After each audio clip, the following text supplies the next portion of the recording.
जय हिंद दोस्तों, मैं हूं मेजर गौरवारी और आप देख रहे हैं majorly right. Yahya Sinwar founder member of Hamas, उसकी टॉप लीडरशिप का एक बहुत अहम हिस्सा। वो है कहां याह्या सिनवार?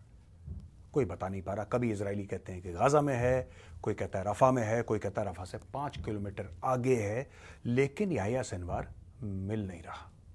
कुछ लोगों का यह भी कहना है जो कि हमास के बड़े क्लोज थे, पर उनके ऊपर प्रेशर आया है तो अब वो कोयल की तरह गाना गा रहे हैं और कह रहे हैं साहब याह्या सिनवार जो है टनल्स के बीच में घूमता रहता है, उसको पता है, उसका इंटेलिजेंस बड़ा चौकस है, उसको ये पता है कि किस वक्त इजरायली फोर्सेस कहां पे हैं, उसको खबर मिलती है वो निकल लेता है।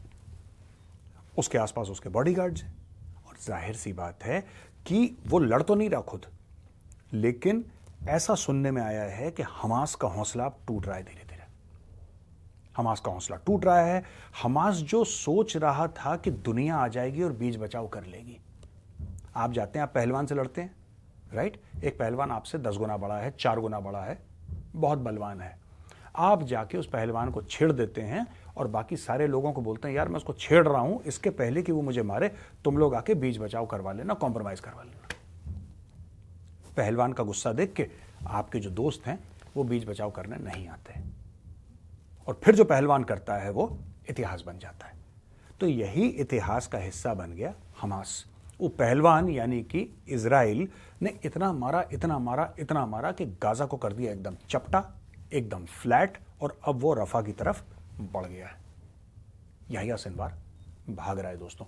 ये हमास जो है ना, हमास, मैं आपको बता रहा हूं कि हमास कुछ और चाह रहा था दोस्तों। ये कुछ और चाह रहा था।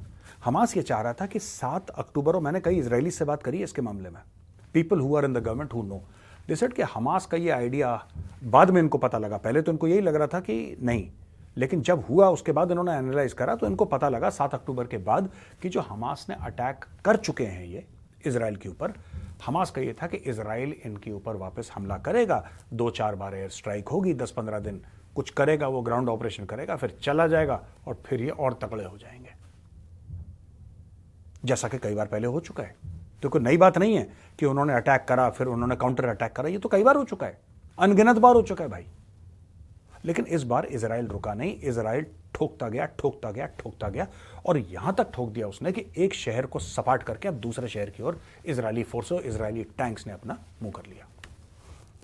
यानी कि जो याह्या सिनवार और उसके साथियों ने जुआ खेला था, वो जुआ उनका हो गया फेल। अब ये टनल में चूहों की तरह भाग रहे हैं।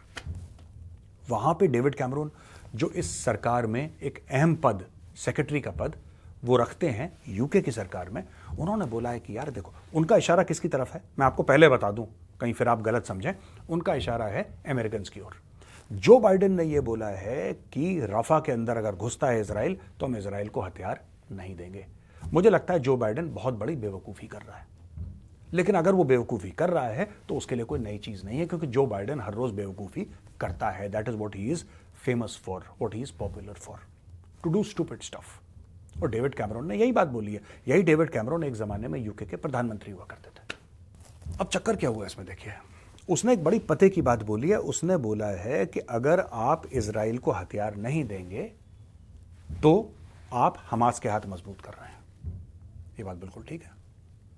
मैं तो यहां तक कहूंगा कि अगर आप इजराइल को हथियार नहीं दे रहे हैं, इसका मतलब आप डायरेक्टली हमास को हथियार दे रहे हैं। मैं यही कहूंगा, अगर अमेरिकन ऐसा करते हैं कि वो एक्चुअली इजराइल को हथियार नहीं देते हैं, तो फिर वो मजबूत कर रहे हैं हमास को, हिजबुल्लाह को, ईरान को। यार मैं अमेरिकन से एक बात पूछना चाहता हूं कि तुम और कितना दोगलापन करोगे यार। ठीक है, राष्ट्रहित होता है, भारत भी मानता है, हर एक देश मानता है राष्ट्रहित अपना, छोड़ के पाकिस्तान अमेरिका हित मानता है, चाइना हित मानता है, पाकिस्तान हित नहीं मानता, लेकिन बाकी सारे नॉर्मल कंट्रीज राष्ट्रहित मानती हैं। हम भी मानते हैं, आप भी मानते हैं। दोस्तों जब 9/11 हुआ था ना, अमेरिका के ऊपर अलकायदा ने अटैक करा था और 3,000 अमेरिकी मरे थे, तो अमेरिका ने दुनिया भर के देशों को अटैक कर दिया जिनका कोई लेना देना नहीं था। जिस फेरिस में सबसे पहला नाम था वो था इराक। फाड़ के रख दिया पूरे इराक को, खून ही खून, खून ही खून, खून ही खून, चीर दिया पूरे इराक को। और इराक का कोई लेना देना नहीं 9/11 से। अफगानिस्तान को बर्बाद कर दिया, 20 साल के बाद निकले वहां से। लिबिया खत्म, सीरिया खत्म, ये खत्म, वो खत्म, सब कुछ खत्म कर दिया। उन देशों को बर्बाद कर दिया जिनका 9/11 से अलकायदा से कोई लेना देना दूर तक नहीं है। निपटा दिया पूरे मिडिल ईस्ट को। आज की तारीख तक वहां पे बम फूट रहे हैं, धमाके हो रहे हैं, चाहे वहां पे अमेरिकी हो ना हो, वहां पे आज भी खतरा है।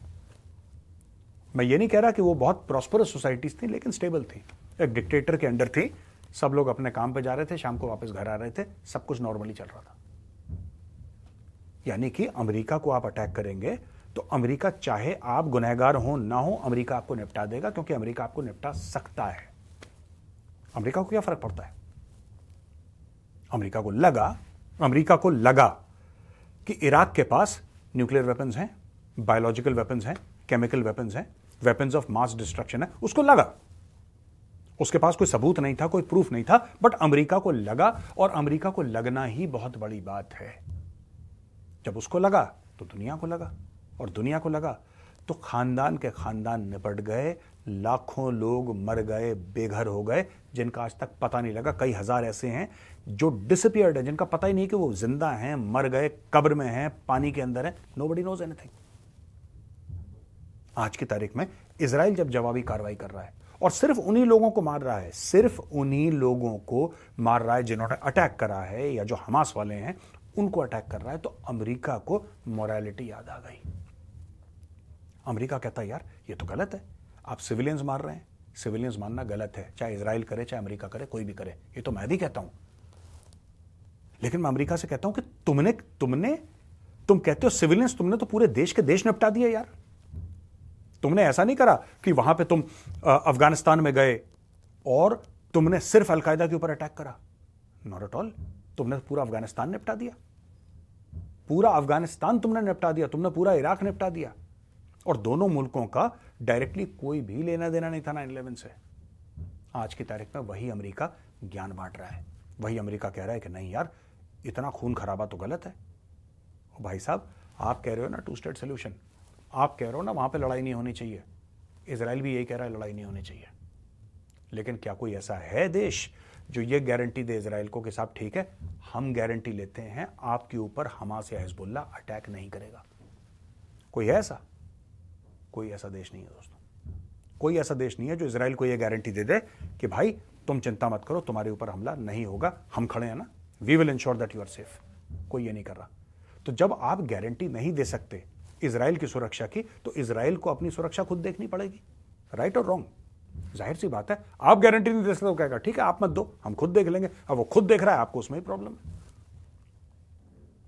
अमेरिका को यह समझ में नहीं आ रहा कि ऐसे क्रेजी लोगों को उसने अमेरिका के अंदर ले लिया, जैसे यूके ने लिया है ना पागलों को, कनाडा ने लिया पागलों को, आपने भी रेडिकल इस्लामिस्ट अपने बीच में ले लिया।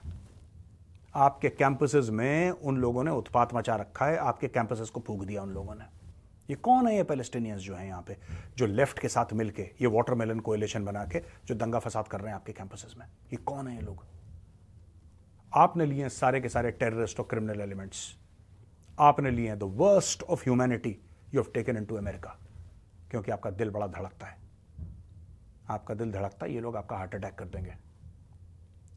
सिर्फ इजराइल है जो दीवार बन के खड़ा हुआ है आतंकवाद और सिविलाइज्ड वर्ल्ड के बीच में, क्योंकि अमेरिका ने तो बहुत पहले लड़ना छोड़ दिया। दोस्तों, आज के मेजरली राइट में सिर्फ यही बताना चाहता हूं कि अगर जो बाइडेन इजराइल को हथियार नहीं देता है तो वो सीधे तौर पे हमास को हथियार दे रहा है, वो हिजबुल्लाह को हथियार दे रहा है, वो ईरान को हथियार दे रहा है, क्योंकि लड़ने वाला यहां पे सिर्फ इजराइल है।